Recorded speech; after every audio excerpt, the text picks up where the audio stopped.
तर कसं आहे पब्लिक, मी तुमचा लाडका अरमान स्वागत करतोय का नवीन ब्लॉगमध्ये. तर आज कुठे निघालोय बघा. तर मित्रांनो, मी आणि माझा जोडीदार मित्र ऋतुराज आम्ही अशा ठिकाणी निघालो आहोत. तुम्हाला बघण्यासारखं आहे तर ब्लॉग शेवटपर्यंत नक्की बघा. मग तिथून जरासा पुढे आलो तर आपली गाडी म्हणायली मने ताण लागली. मग गाडीला पोट भरून निरांचं पाणी पाजून आम्ही निघालो 360च्या स्पीडने परांड्याला. तर चला बघू काय काय होतंय ते. मग तिथनं पुढं राईट हँडला परांड्याला. मग तर चला तिथे गेल्यावर काय काय होतं ते नक्की पाहू. मग तिथनं रस्ता चांगला असल्यामुळे आम्ही लवकरात लवकर पोचलो परांड्यामध्ये. मग तिथे पोचल्यानंतर आपल्या मित्राचा एक जोडीदार येणार होता, त्यापायी तिथे थांबलो. मग तिथनं जोडीदार आल्यानंतर आम्ही आलो परांड्याच्या किल्ल्यावर. तर बघा, आज परांड्या किल्ल्याची तुम्हाला सगळी माहिती सांगणार आहे, तर ब्लॉग शेवटपर्यंत नक्की बघा. तर मित्रांनो, परांडा महाराष्ट्रातील एक अद्भुत किल्ला आहे. तर बघा मित्रांनो, ही मेन गेट आहे या किल्ल्याचं. तर बघू शकता, आता आम्ही आज एंट्री मारायला लागला. तर बघा, मस्तपैकी आता आत निघाला. तर मित्रांनो, आत गेल्यानंतर ही पहिली कमानी ती मेन. तिथनं परत पायऱ्या चढून वर आला. तर बघा, ही वरच्या कोपऱ्यात पहिली तोफ आहे. बघू शकता तुम्ही, परांडा हा किल्ला अगदी शहराच्या आतमध्ये आहे, मधोमध पूर्ण कडेने गाव आहे परांडा हा. तर मित्रांनो, या किल्ल्याच्या कडेने सगळं तळ आहे गोल, बघू शकता तुम्ही.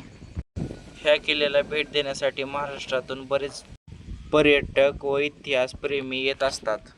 तर बघा मित्रांनो, ही तोफ फिरवण्यासाठी कसा गोल आकारामध्ये सर्कल आहे.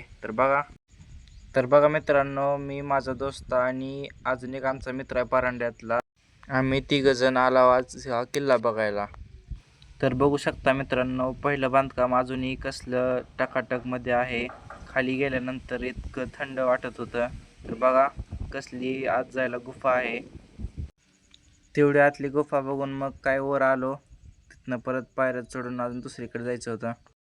तर बघा मित्रांनो, गडावरील दुसरी तोफ ही लोखंडाची तोफ आहे, सगळ्यात वजनदार तोफ दिसते. तर बघा, ह्या किल्ल्यावर अशी एक विहीर आहे. तर बघा, साईडनं कमानी ती आहेत. तर मित्रांनो, आज देखील हा किल्ला मोठ्या दिमाखात उभा असलेला पाहायला मिळतो. असे म्हटले जाते की परांडा ह्या किल्ल्यावर कोणतीही लढाई झालेली नाही. तर या किल्ल्यावर आपल्याला जुन्या खोल्याही पाहायला मिळतात, तसेच आतील जुना बांधकाम पाहायला मिळतो. तर मित्रांनो, आपल्याला ह्या किल्ल्यावरील जुनी तोफ व गोळी पाहायला मिळतात. परांडा हा किल्ला साधारणतः 10 एकरपेक्षा जास्त परिसरामध्ये विस्तारला आहे. त्याचबरोबर बाहेरील तटबंदीवर 26 बुरुज व आतील तटबंदीवर 19 बुरुज आहेत. ह्या किल्ल्यावर एक मशीद पाहायला मिळते. खरोखरच हा एक अद्भुत किल्ला आहे. परांडा हा किल्ला बहमनी राजवटीत मोहम्मद शाह बहमनीचा प्रमुख मोहम्मद गवान याने बांधला. हा किल्ला 15व्या शतकात उत्तरार्धात बांधला असे म्हटले जाते. तसेच या किल्ल्यावर माकडी आहेत.